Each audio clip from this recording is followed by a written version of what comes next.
my name's Karen. I'm the lead instructor for the CMC's Youth Education Program, and today I'm going to teach you how to make your own energy balls.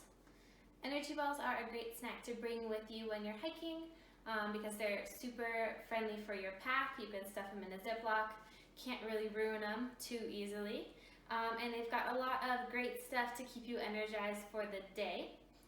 So to make this recipe, here's what you're going to need. You're going to need 2 cups of rolled oats. You can use like instant oats, that's all good, but just make sure they're plain, just rolled oats. You're going to need a cup of some sort of nut butter. So I've got peanut butter here. You can use almond butter if you prefer, whatever you would like. And then you'll need a cup of dried fruit. So I've got dates right here. Dates are probably the most common, but you could use whatever dried fruit you want to work into your combo.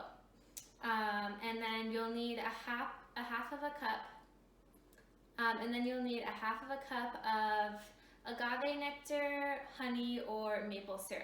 I've got agave nectar here for mine. And then lastly, a half a cup of mix-ins. So kind of whatever you want to add into yours. I've got a mix of healthy and unhealthy. So I've got some chocolate chips because I love chocolate. It's a food group, I've heard. And then I've got some chia seeds that I'm going to put in and some flax seeds as well. So altogether that's going to be my half a cup of mix-ins. In terms of equipment, you'll need measuring cups, you'll need a food processor like this, and then some sort of a baking sheet or a pan to put the energy balls on while you let them cool. After they cool down, you can store them in a Ziploc or a reusable plastic bag. Let's get started. Alright, so the first thing I'm going to do to start my energy balls is to get my 2 cups of oats, and I'm going to put those in my food processor and make oat flour. Alright, once I've got my 2 cups in my food processor, I'm going to lock that up, get it good to go, and then I'm going to make oat flour with it.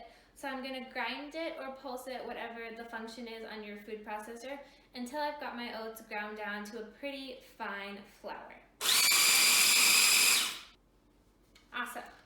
So now that I've got my oat flour, what I'm going to do, because I have a small food processor, is put my oat flour into a bowl, like this one. If you have a big food processor, you can do this all in your food processor, but mine is just a little bit small. Alright, so my oat flour is in a bowl, it's ready to go. The next thing I'm going to do is mix the rest of my ingredients together. Alright, so I've got a cup of my dates or whatever dried fruit you're using. I'm going to add that into my food processor. Alright, I'm going to add in 1 cup of nut butter. It helps have a spatula to get this out of your measuring cup.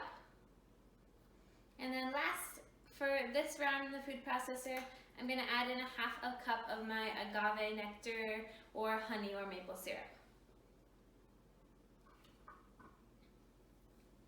Alright, so I've got all the other ingredients except for my mix-ins in my food processor. Just like I did with the oats, I'm going to mix this up until the dates and everything is all combined. It's going to be kind of like a cookie batter type mixture.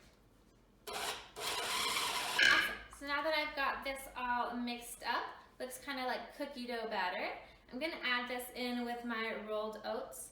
Again, if you have a big food processor, this can all be one big step, but I've got just a little guy, so I'm going to add mine in to this bowl right here. Alright, so the next thing that I need to add in here are my mix-ins. So I'm going to do about a 1/4 cup of chia and flax seeds, and then about a 1/4 cup of the chocolate chips. So again, all together, whatever you want to add as your fun mix-ins, healthy or unhealthy, that's your decision. You want to end up with about a half a cup total. So, a little bit of flax, a little bit of chia, that's a 1/4 cup.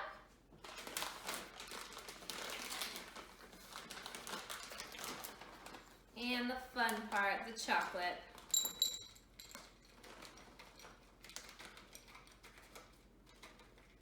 About a 1/4 cup of chocolate chips as well.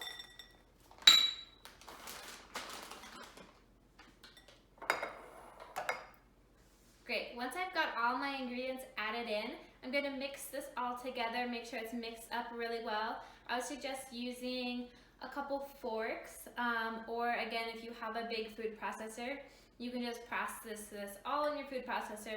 But our goal is to get all of the ingredients melded really well together, and then we'll form our energy balls. Alright, so once we've got our energy ball mix all mixed up, it's going to look like this. Kind of crumbly, but pretty sticky. The last thing we need to do is make our energy ball shapes, and then we're going to refrigerate them. So this can be a little bit sticky, a little messy, but it is definitely worth it. So what I'll do is just get a scoopful with a fork. If you have like an ice cream scoop, you could use that as well.